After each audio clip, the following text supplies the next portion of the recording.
Bonjour à tous et bienvenue dans cette nouvelle vidéo. On se retrouve comme d'habitude pour parler films, pour parler séries, pour parler sorties et bien évidemment pour parler plateformes de streaming. Et c'est d'ailleurs de plateformes de streaming que l'on va parler aujourd'hui puisqu'on va parler d'une toute nouvelle série qui est arrivée sur Disney+. Il y a eu très peu de communication sur cette série alors qu'elle est pourtant issue d'une licence de film qui est plutôt connue. Et moi je l'ai vue arriver en fait en proposition sur Disney+, et comme, je sais pas si vous avez pu passer, mais j'avais mis un tweet comme quoi j'étais en recherche de séries à suivre épisode par épisode parce que les séries en binge-watch c'est très bien, je m'en plains pas du tout, puisque c'est la façon de regarder les séries que je préfère personnellement. Mais j'aime bien aussi avoir des petits rendez-vous par semaine, en fait j'aime bien mixer les deux, et j'étais en recherche de séries à regarder toutes les semaines. C'est là qu'est arrivée la nouvelle série National Treasure sur Disney+. Donc, honnêtement, je n'en attendais rien, de toute façon je ne savais même pas que ça allait exister. J'ai regardé les 2 premiers épisodes, c'est issu d'une franchise que j'apprécie, donc j'ai eu envie de vous en parler. On va donc faire un petit bilan sur ces 2 premiers épisodes. Je pense que ça va être une vidéo plutôt rapide, mais je trouve que ça vaut le coup d'en parler parce que personne n'en parle et que quand même, Benjamin Gates quoi. Donc bon, je vous laisse avec le générique, on en parle juste après.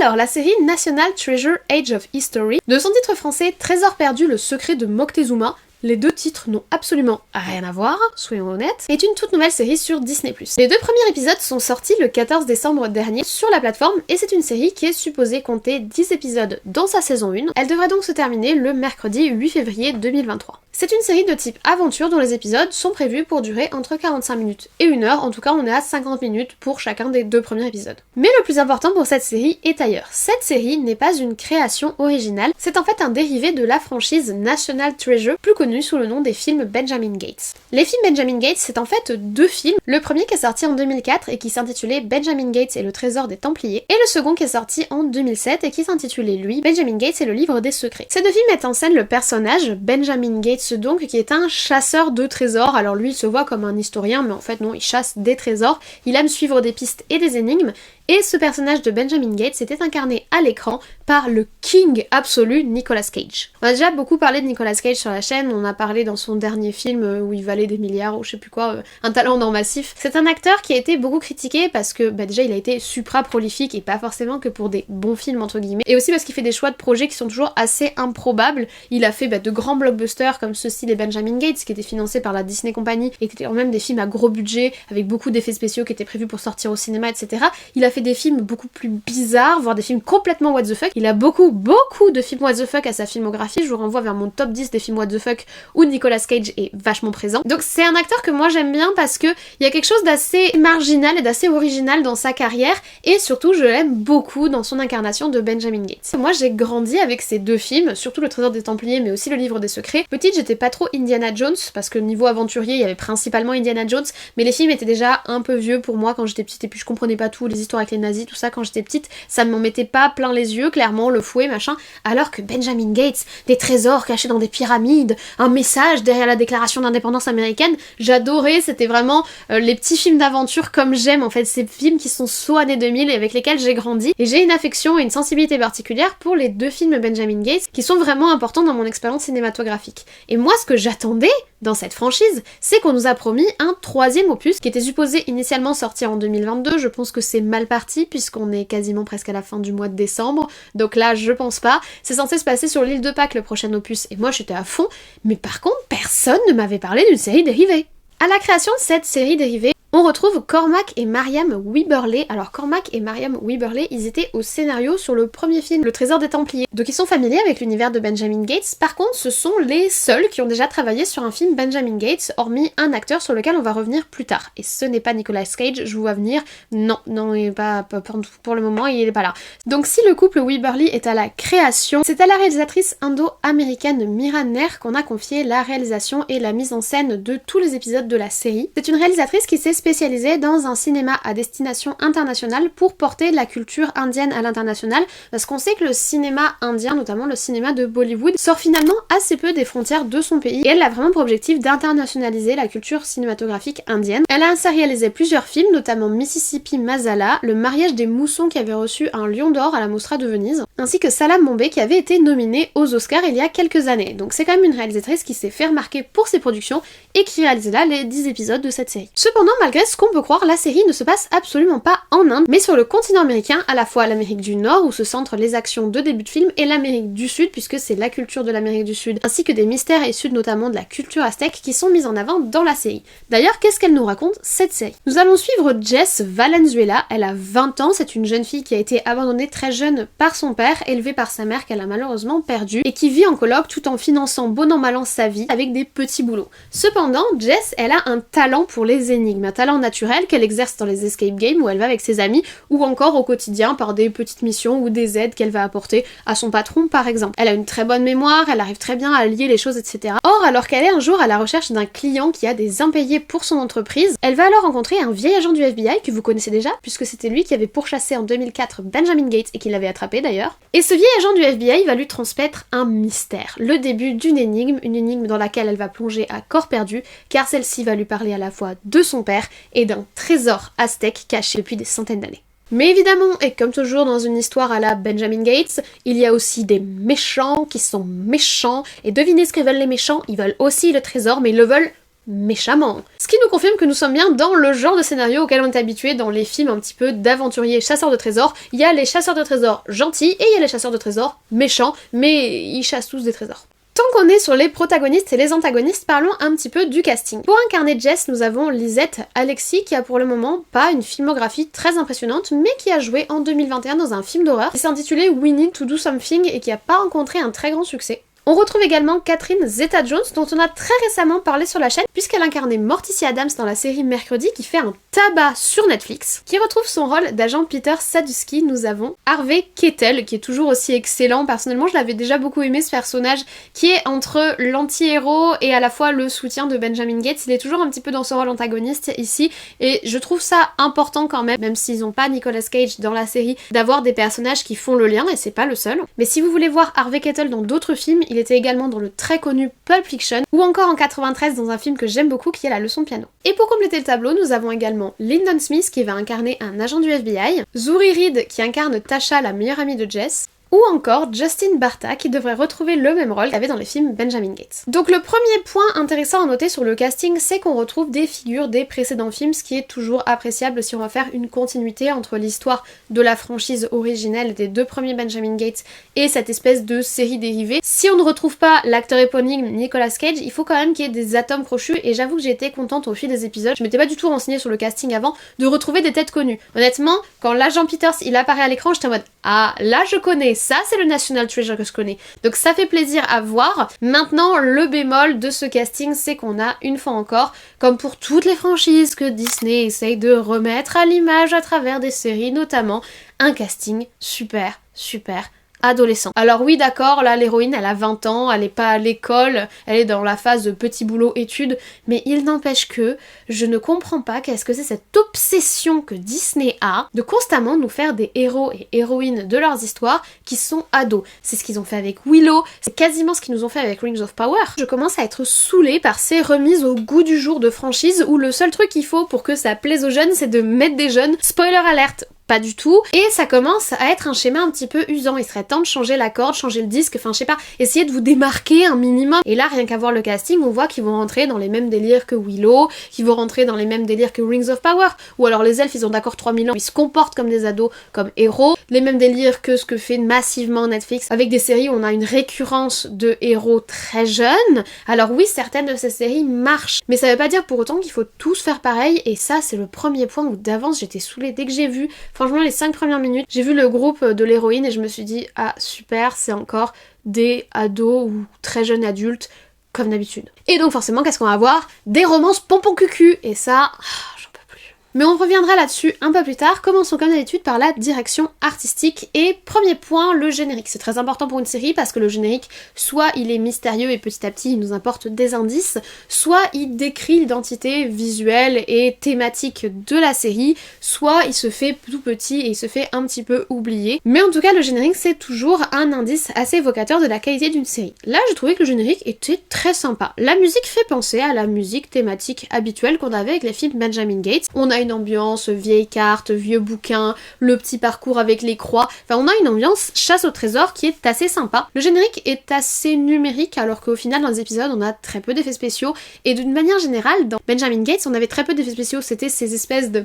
Vous savez, ces décors carton-pâte complètement faits en studio, mais qui ont ce charme de la vieille époque, enfin de la vieille époque, les années 2000. Vous voyez, la vieille époque, voilà, ma vieille époque à moi. Disons que j'aurais apprécié quelque chose d'un petit peu plus tangible, d'un peu moins numérique, mais en soi, le générique est sympatoche. Par contre, je vous préviens, dès le second épisode, je l'ai passé parce qu'il est super long. Au niveau de la photographie, des décors, des personnages et des costumes, là par contre c'est un peu léger honnêtement. Alors il y a des moments que j'ai trouvé sympas, notamment au niveau de la photographie. Je sais pas si vous avez souvent vu les films Benjamin Gates, mais il y a un style Benjamin Gates qui est assez identifiable où généralement on a un plan large où on tourne autour d'un bâtiment un peu historique, du parlement, enfin de l'endroit où ils vont aller faire leur enquête, et ensuite boum, plan où on est rapproché et où nos personnages essayent d'entrer dans le bâtiment. On retrouve un petit peu d'ailleurs ce même code visuel dans Da Vinci Code. C'est souvent un code visuel qui est utilisé dans les films de chasse au trésor ou d'énigmes, où d'abord on met en scène des bâtiments souvent historiques qui vont être un petit peu iconiques dans la chasse au trésor de nos chasseurs de trésors, et où donc on utilise des plans plutôt intéressants qui mettent en valeur les bâtiments, les monuments, le patrimoine, les lieux importants d'une ville par exemple.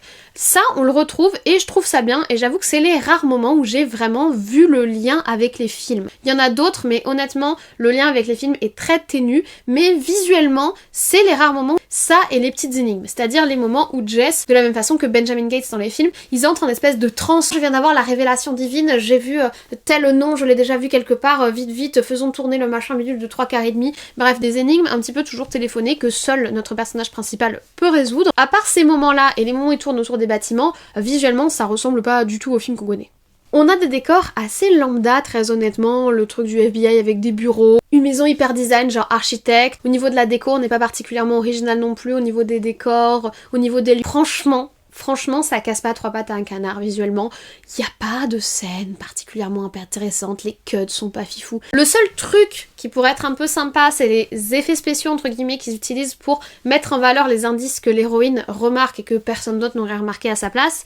Mais les énigmes sont tellement téléphonées qu'au final, tu peux même pas réfléchir par toi-même en même temps qu'elle. La logique de la conception de l'énigme n'existant pas, t'attends juste en fait qu'il y ait le machin un petit peu surligné en lumineux. Et si t'as pas vu les films d'ailleurs, je pense que les gens qui vont découvrir la série vont se dire qu'elle a des super pouvoirs la gamine, parce qu'elle passe son temps à regarder autour d'elle et il y a des trucs qui se superposent en lumineux comme si elle avait des super pouvoirs alors que pas du tout. Un peu comme dans Assassin's Creed quand vous appuyez sur le détecteur vous voyez et qu'il y a des trucs qui se mettent en lumineux, c'est genre les coffres et tout ça. Bah c'est un peu pareil, on dirait qu'elle a des super pouvoirs, c'est pas très bien introduit honnêtement dans la série et visuellement c'est pas fifou hein.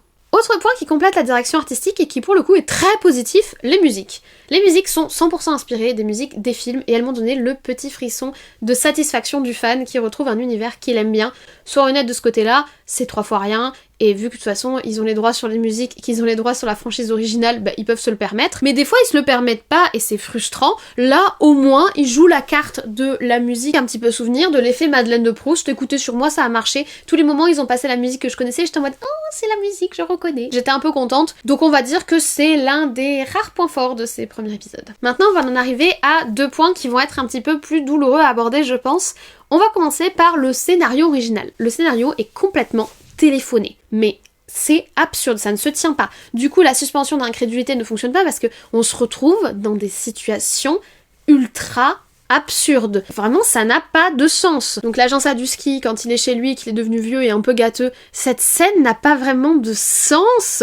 Et ensuite, la façon dont elle s'enfonce, enfin je veux dire, Benjamin Gates, il y avait toute la famille et chasseurs de trésors, ils ont des indices qui se transmettent de génération en génération. Elle, c'est juste en mode, je vois des trucs en surligné, je vois des trucs qui brillent en surligné, et ça m'intrigue, je hausse un sourcil, je fais, il faut que nous résolvons ce mystère. La façon dont les méchants entrent en jeu, et attention, c'est ils entrent en jeu en mode, les méchants, c'est nous les méchants, on a plein d'argent, on est méchants.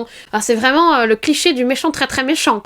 Puis on sait pas pourquoi il est méchant, mais il est méchant. Ça c'est sûr. Ça se voit rien qu'à... Enfin, elle est méchante, puisque pour le coup c'est une madame méchante. Très très méchante la dame. Naturellement méchante. Limite c'est dans son ADN la pauvre. Et le pire c'est qu'en soi il y a quand même des bonnes idées. Le fait d'introduire le personnage et le fait d'introduire son ingéniosité, sa capacité à résoudre des énigmes, en lui faisant faire un escape game avec ses amis, je trouvais ça plutôt sensé. Ça permettait de recontextualiser dans quelque chose d'un peu moderne, d'un peu actuel, tout en montrant qu'elle a quand même une capacité logique ou une capacité de réflexion. Mais l'énigme du début, l'énigme de Instagram, elle est pourrie! C'est une énigme nullitique! Faut m'expliquer comment c'est possible que jamais personne n'ait réussi cet escape game! Ou alors ils en ont jamais fait, c'est pas possible! Essayez de nous montrer que cette meuf est intelligente en la montrant en train de résoudre une énigme nulle, j'étais en mode... Merci du cadeau, quoi. Pareil pour l'intrigue générale et le trésor que l'on recherche, il y a une idée qui est sympa. Le fait de partir sur un trésor aztèque, etc., qui aurait été caché au moment où les colons seraient arrivés. La petite backstory qui est faite au début, qui est plutôt sympathique, même si elle est 100% cliché saut 2022. On a l'habitude, hein. Mais quand même, l'idée est sympathique. D'une manière générale, les trésors qui sont abordés dans les films Benjamin Gates, c'est toujours des trucs hyper clichés. Le trésor des Templiers, le livre des secrets perdus. Bref, c'est toujours des trucs hyper vus, déjà vus, re-revus. C'est pour ça que ça nous intéresse. C'est un petit peu le but des films, et ça a ce côté un petit peu populaire, sympathique. Mais là, il y a des trucs qui vont pas non plus, c'est-à-dire il nous faut une backstory un peu sympa, trésor aztèque machin. Le truc, c'est la Triforce. Il y a littéralement 3 boîtes avec des dessins dessus en forme de spirale. Il y a un dessin bleu, un dessin vert, un dessin rouge. Si t'as déjà joué à Breath of the Wild ou à n'importe quel Zelda, c'est la Triforce, les gars. Ce qu'elle cherche, c'est la Triforce aztèque, c'est-à-dire que ils ont pas du tout cherché loin. Déjà, le fait que ce soit une trinité de symboles, le fait que ce soit 3 boîtes, rien que ça, c'est hyper cliché. Les 3 couleurs, enfin, il y a pas vraiment d'originalité. C'est dommage parce qu'il y a des idées qui sont pas mauvaises, mais derrière ça sonne creux en fait. Une jolie maison pour le week-end et que t'ouvrais, il y avait pas de meubles. Bah c'est un peu dommage quoi. Mais vraiment le plus gros problème c'est cet aspect où les choses ne se suivent pas vraiment, elles sont absurdes, ça casse complètement notre crédulité et tu regardes et puis au final t'es un peu dépassé quoi, t'es en mode ah bah oui évidemment, j'aurais dû y penser tiens. Et c'est mal ficelé en fait. Il y a un autre truc qui est mal ficelé, c'est les personnages. Alors attention quand même, je trouve que l'héroïne est intéressante. On est sur une jeune fille, assez indépendante, mais pas insupportable, plutôt intelligente, en tout cas qui fait preuve d'intelligence dans ses réflexions, mais même dans ses réactions vis-à-vis des situations. Par contre, son groupe de potes, ils sont insupportables. Tous. Alors en plus, ils sont tous inutiles, mais ils sont insupportables. Déjà, on a le concon collectionneur de sneakers, et depuis She-Hulk, on sait qu'un mec qui collectionne des sneakers, il y a rien à en tirer. On a la copine, elle est influenceuse, c'est ça son travail du coup, elle fait salut tout le monde, puis elle va le filmer elle, comme ça avec son téléphone, les découvertes des trésors, oh là là mais à l'aide. On dirait qu'ils ont fait un brainstorming de boomers pour dire bon comment intéresser les jeunes. Alors on va mettre des gens de leur âge, mais un peu plus vieux quand même parce qu'il faut qu'ils soient majeurs, parce qu'il faut qu'ils puissent voyager tout seuls. Et on va dire ils sont influenceurs et ils collectionnent les chaussures, oh ouais ils collectionnent les baskets. Le brainstorming de boomers les gars, faut vraiment arrêter avec ces clichés sur les jeunes, c'est dégradant. Et pourtant je me sens pas incluse maintenant dans les jeunes, maintenant je suis vieille, c'est mon anniversaire aujourd'hui, ça y est je suis vieille. Il n'empêche que réfléchissez un peu 2 minutes quoi. Et alors en plus comme il y a des jeunes, en plus des sneakers et des influenceurs qui filment avec leur téléphone, faut des amourettes pom-pom cucu dont on a absolument rien à faire parce que nous ce qu'on veut c'est trouver le trésor, résoudre l'énigme de la backstory que tu nous as envoyé au début. Pourquoi tu nous mets des amourettes dont on se contrefiche?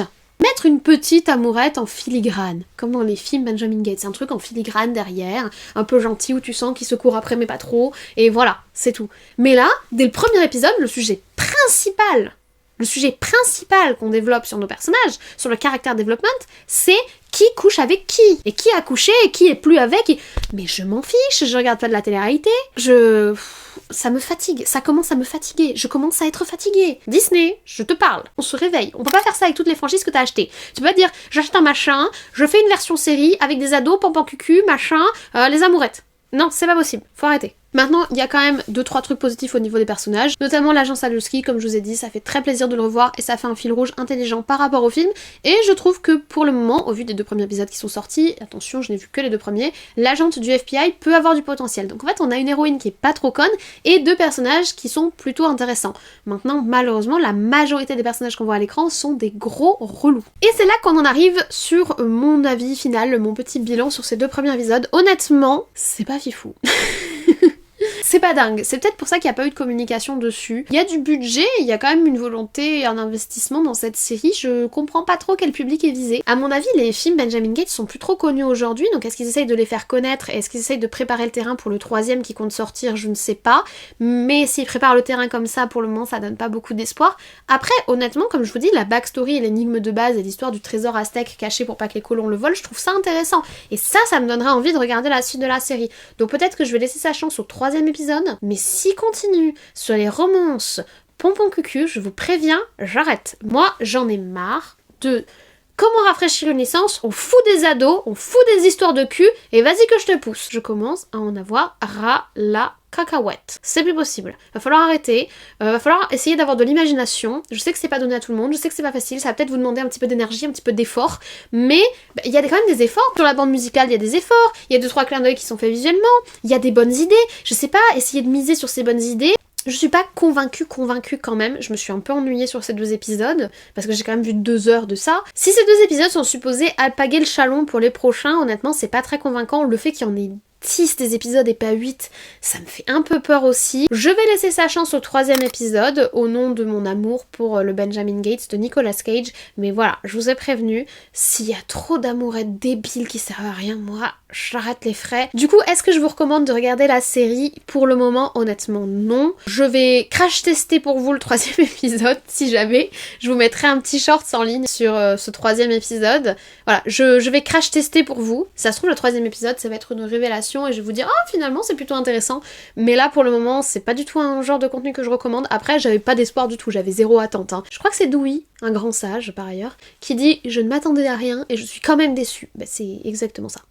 Voilà, je vous remercie d'avoir regardé cette petite vidéo retour sur les 2 premiers épisodes de la série National Treasure. Du coup, on en a profité aussi pour parler très rapidement des films Benjamin Gates. J'espère que vous avez apprécié la vidéo. Si c'est le cas, vous pouvez mettre un petit like pour me soutenir. Ça fait très plaisir et ça m'encourage dans ce que je fais. Vous pouvez également commenter juste en dessous, me dire si la série vous intéresse malgré tout. Je vous avoue que je vous l'ai pas super méga vendue. Si vous l'avez vu, n'hésitez pas à me dire si vous avez eu le même feeling que moi par rapport à ces 2 premiers épisodes. Ou alors est-ce que vous avez été très convaincu et qu'est-ce qui vous a convaincu d'ailleurs. Si vous n'êtes pas encore abonné, ça se passe juste en dessous. N'hésitez pas, c'est gratuit. Je sors des vidéos sur l'actualité, que ce soit les séries, les films, les sorties cinéma ou les sorties plateformes. Et du coup, on suit aussi des petits épisodes ensemble chaque semaine sous forme de short. Ce sera le cas pour National Treasure. N'hésitez pas à activer la cloche pour être prévenu. Sur ce, je ne vous embête pas plus. Je vous souhaite une très bonne journée, une très bonne semaine, de très bons visionnages. Du coup, s'ils sont très bons, peut-être pas National Treasure. Prenez soin de vous et nous on se dit à très vite.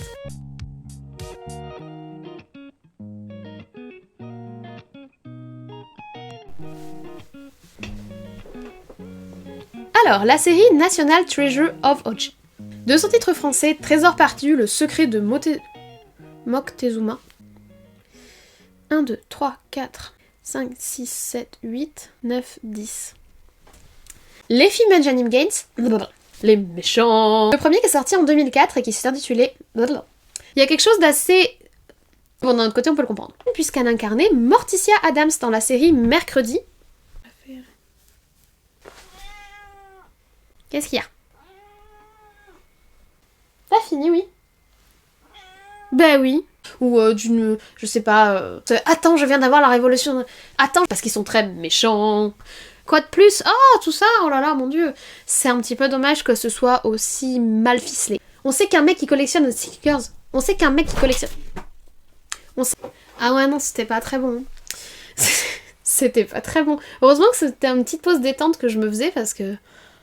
C'était pas ça, hein. J'avoue qu'au début je me suis dit ça se trouve la surprise c'est que ils vont arriver à l'endroit où il y aura le mystère et il y aura Nicolas Cage. Voilà, mon espoir c'était Nicolas Cage. Au vu de la qualité du début du premier épisode, je me suis dit ouais non. Nicolas Cage il a fait un peu tout et n'importe quoi dans sa carrière mais ça je crois pas. Ils sont méchants, ils se ressemblent tous les méchants. On dirait les méchants de ce film avec Tom Holland qui a adapté le jeu vidéo Uncharted. On dirait Uncharted en fait. Oh j'aurais dû dire ça dans ma critique. J'ai oublié, j'y ai pas pensé. On dirait Uncharted. Mais en pire, parce qu'il y a moins d'effets spéciaux. Et celle-ci, je sais pas si elle sortira mercredi ou jeudi, parce que je sais pas si j'aurai le temps. Voilà, je manque de temps, je suis en vacances et je manque de temps. Je manque tout le temps de temps.